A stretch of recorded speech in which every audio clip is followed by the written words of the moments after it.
très heureux maintenant d'accueillir sur scène Perrine Laroche et Antoine Yeridzian de Accel Climate, accompagnés de Daphné Millet, directrice RSE du groupe ICAD. The floor is yours. Avec les supporters qui sont là dans la salle, bien sûr. C'est bon ? Top. Bonjour à tous, à toutes, ravi d'être là. Nous, on va parler d'un sujet que Maxence n'a pas mis dans ses 4 grands piliers, mais je pense qu'il est important quand même, c'est celui de la formation.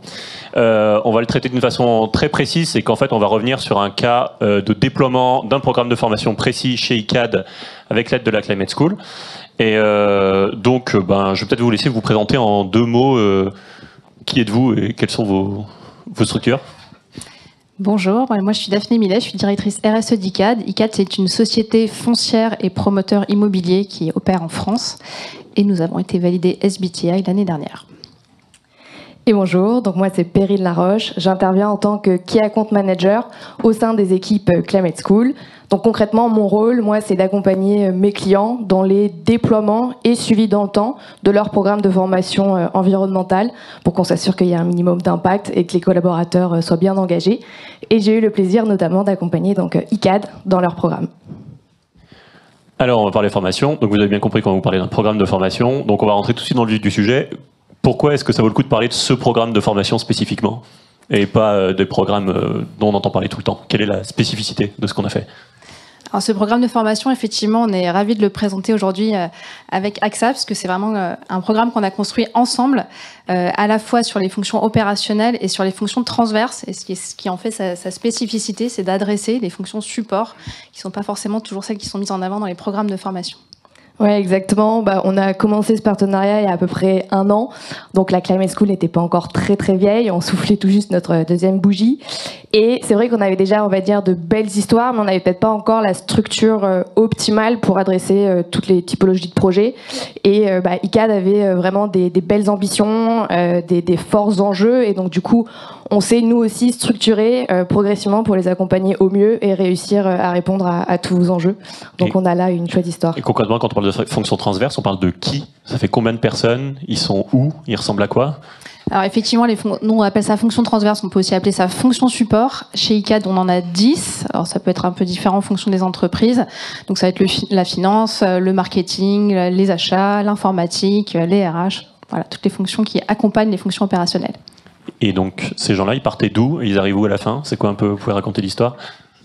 Peut-être avant de raconter le programme, je peux revenir sur le pourquoi on a fait ce programme.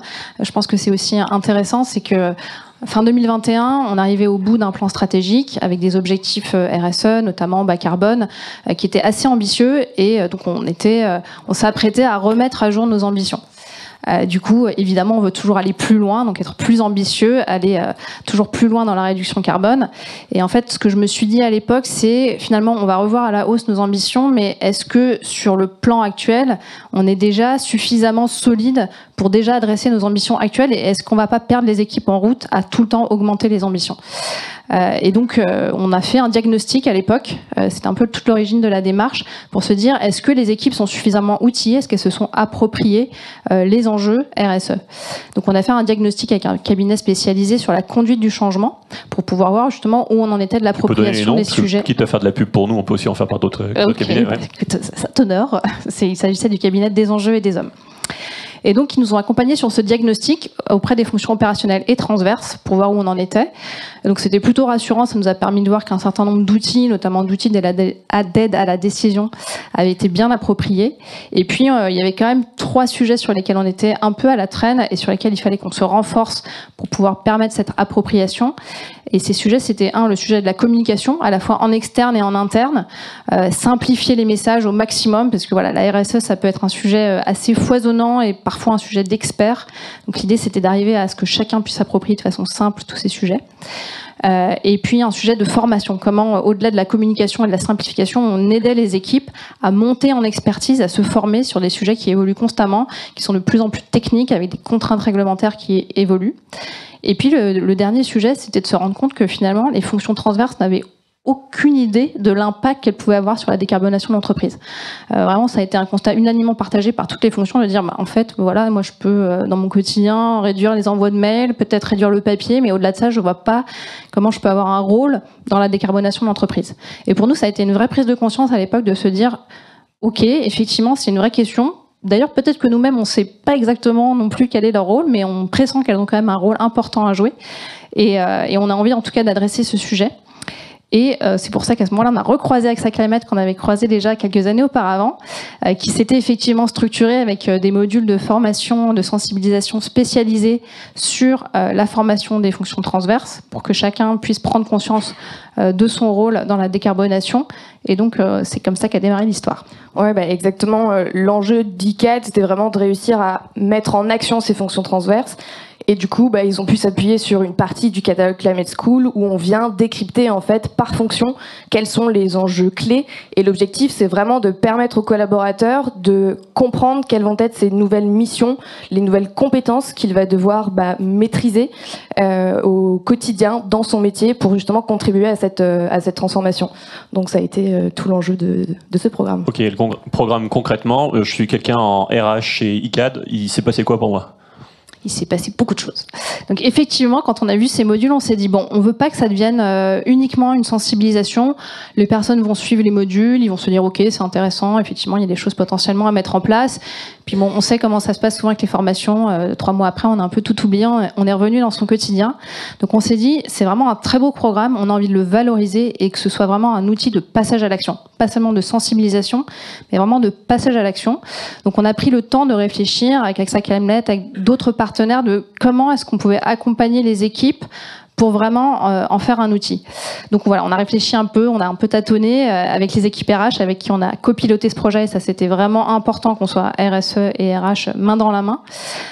Et on a défini un format pour pouvoir permettre à ces équipes de s'approprier le sujet et d'aller au-delà de la formation. Donc ce qu'on a fait, c'est qu'on a désigné dans chacune des 10 fonctions transverses 2 pilotes désignés et volontaires pour pouvoir eux-mêmes mener la réflexion au sein de leurs équipes et gérer des ateliers de co-construction autour de ces programmes de formation. Donc typiquement, si on prend l'exemple de l'équipe RH, on a désigné 2 pilotes qui ont ensuite été formés parce qu'on voulait aussi que les pilotes et les collaborateurs en ressortent quelque chose. Que c'était pas seulement, on n'allait pas seulement leur demander des actions supplémentaires, des efforts supplémentaires, mais il fallait aussi qu'ils en retirent quelque chose. Donc les pilotes ont été formés eux-mêmes pour animer ces ateliers, et ça c'est qui a fait ça par exemple ? Exactement, et c'est des enjeux et des hommes avec lesquels on avait déjà travaillé. Qui sont vraiment super. Voilà, donc c'est important de s'entourer de bons partenaires. Donc ils nous ont créé un module de formation pour l'animation d'ateliers qu'on a fait pour chacune des fonctions transverses. Et ensuite, donc les ateliers ont été menés par les pilotes. Ça, c'était vraiment important que ce soit représenté et incarné par chacune des fonctions avec des collaborateurs qui se reconnaissent. Donc nous, évidemment, on a été très présents dans toute la démarche. Donc on a mené ces 10 ateliers qui ont été d'ailleurs doublés. On en a fait 2 fois 10 ateliers. Et la plupart des collaborateurs se sont impliqués. Donc on a eu 300 collaborateurs formés en tout et plus de la moitié qui ont participé à ces ateliers de co-construction. Et à la fin, on a 150 actions qui en sont ressorties. Donc là, maintenant, l'exercice, ça va être de réduire le nombre d'actions. On en a beaucoup.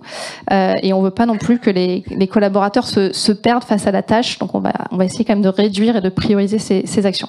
Perrine, de ton point de vue, ça ressemblait à quoi ce programme ? Justement, pour rebondir sur ce que Daphné venait de dire, vous avez vraiment mis en place un programme hybride qui a été fantastique. On peut souvent se demander, très bien, c'est du e-learning, parce que la Climate School, c'est des petits modules e-learning, on va se retrouver seul derrière son écran. Comment est-ce que derrière, concrètement, on va réellement réussir à se mettre en action ? Et ICAD a réussi à combiner la force du e-learning pour avoir vraiment un impact, on va dire, massif, significatif, et la force du présentiel pour accompagner les collaborateurs pas à pas dans la mise en action. Et donc ça a été vraiment très chouette, et en témoigne du coup ce fameux plan d'action que vous avez réussi à élaborer. Bon, là, un an plus tard, ça a l'air magnifique. Il y a des trucs qui sont mal passés quand même au début. Ou est-ce que ça a été compliqué ? Est-ce que dès le début, c'était incroyable parce qu'on est 2 organisations exemplaires qui fonctionnent très bien ensemble ? Alors c'est vrai qu'on avait la chance de s'appuyer sur AXA Climate où c'est vrai qu'ils nous ont vraiment accompagner de bout en bout. On a aussi des programmes sur les fonctions opérationnelles dont on n'aura peut-être pas le temps de parler aujourd'hui, mais voilà, on savait qu'on pouvait s'appuyer sur un partenaire vraiment expert. Au début, ça a eu un petit peu de mal à se mettre en route. Effectivement, les pilotes des fonctions, donc qui avaient, comme je le disais, désignés volontaires, nous ont dit « Ouh là là, mais qu'est-ce que moi je vais pouvoir faire ? Je vois pas du tout quelles actions on pourra mettre en place. » On revenait toujours au mail et au papier. Donc je veux bien participer, mais franchement, je vois pas trop ce qu'on va pouvoir construire autour de ça.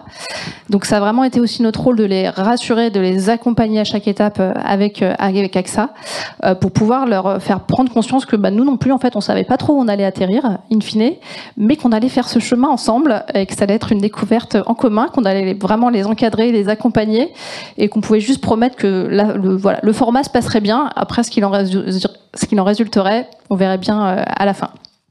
Perrine. Et alors, pour rebondir encore, donc en effet, ça a été un très beau projet d'un point de vue résultat, mais après, forcément, le chemin n'est pas toujours évident. Et par exemple, côté Climate School, on a dû aussi, comme je disais tout à l'heure, accélérer un peu sur notre structuration en interne pour être en capacité de répondre aux enjeux d'ICAD tant sur la partie un peu rétro-planning qui était très ambitieux et fixe que la partie aussi un peu production, on n'en parlera pas aujourd'hui, mais on a aussi développé du contenu pour les fonctions core et donc nous on a dû monter aussi en compétences et en structuration pour accompagner au mieux ICAD et c'est ce qu'on a je pense réussi à faire donc je te confirme. On parle de rétro-planning là, c'est intéressant. En combien de temps entre le moment où Delphine dit ça y est, Daphné, pardon, tu dis je sais ce que je veux faire et où Perrine dit ah bon d'accord, faisons-le et le moment où vous avez terminé le dernier atelier qui fait que commencer parce qu'ensuite il faudra appliquer le plan d'action, c'est quoi le pas de temps dont on parle là? Finalement, on avait un planning assez resserré, donc on a mis à peu près 1 an entre le moment où on a eu l'idée, 3 mois à peu près pour structurer le format, et ensuite 6 mois pour mettre en place le lancement de l'opération, les ateliers de co-construction et la finalisation du plan d'action qui a été validé par le COMEX il y a à peu près 1 mois. Donc là, on est dans la déclinaison.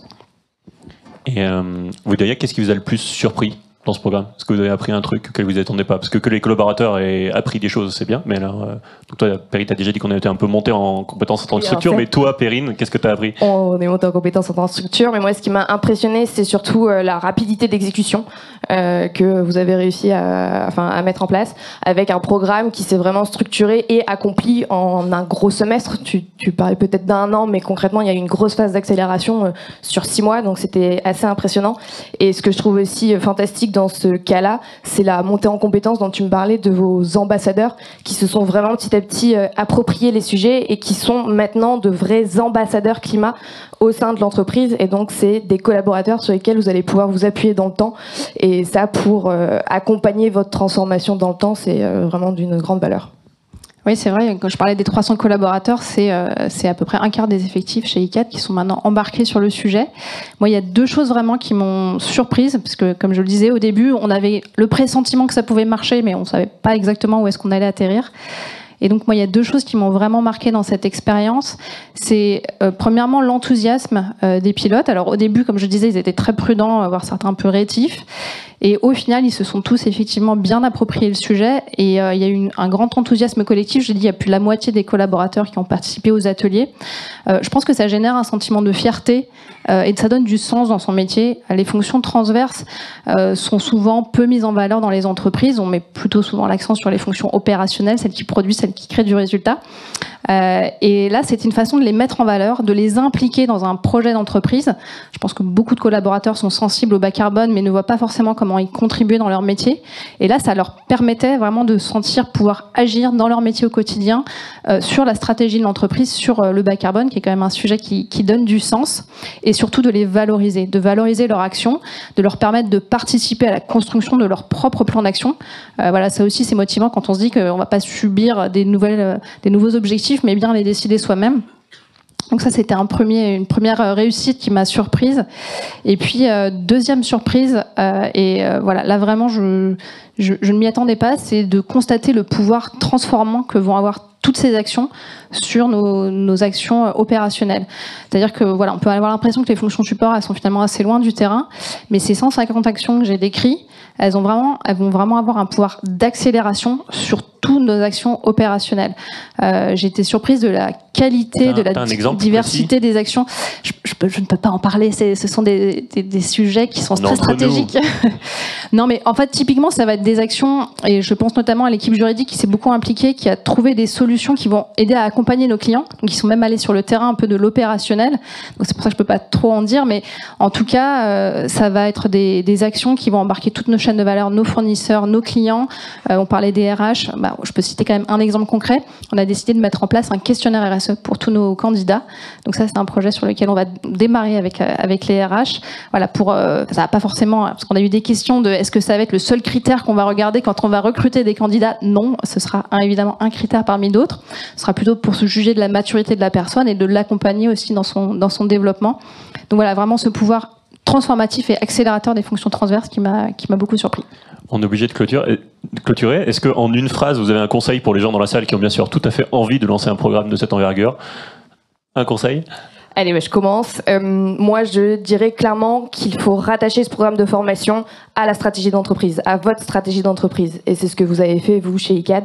Il faut vraiment montrer que c'est pas juste la formation du moment, que derrière, il y a un projet de transformation profonde de l'entreprise, soit déjà en cours, soit à venir si le sujet est moins mature, on va dire, mais que ça ne se passera pas sans investissement massif, sans engagement massif de la part des collaborateurs. Et de mon côté, je dirais lancez-vous si vous voulez, si vous êtes intéressé par ce programme. Je pense que ça a vraiment, comme je le disais, un vrai pouvoir de transformation. Donc je pense que c'est très utile. Donc moi, je serais ravie de partager plus en détail mon expérience et Perrine aussi, je pense, pour pouvoir diffuser cette initiative.